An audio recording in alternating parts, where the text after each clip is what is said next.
Hi friends, welcome to my channel. ఇవాళ మీకు మేము ఎందుకు మట్టి పని చేస్తున్నాం అనేది మీకు క్లారిటీగా చెప్తా. అడవిలోకి పోవాలన్నమాట.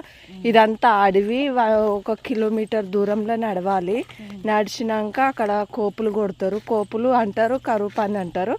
ఎందుకు చేస్తారు అనేది మీకు క్లారిటీగా చెప్తా ఫ్రెండ్స్. ఇగో ఇదే అన్నమాట కొండ నుండి వచ్చే వాన నీళ్ళన్నీ ఇక్కడ ఇంకుడు గుంతలలోకి పోతాయి అన్నమాట. అలాగే జంతువులకు కానీ అడవి అంటే జంతువులు ఏమన్నా ఉన్నాయి, అడవి పందులు, నెమలీలు, అట్లాంటి పక్షులు కానీ నీళ్ళు నిలువ ఉంటే అవి తాగి అడవిలోకి వెళ్ళిపోతాయి అన్నమాట, ఊర్లలోకి రాకుండా.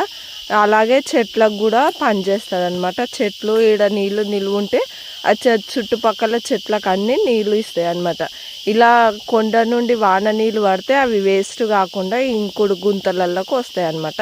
ఇక్కడ నిలువ ఉంటాయి అన్నమాట.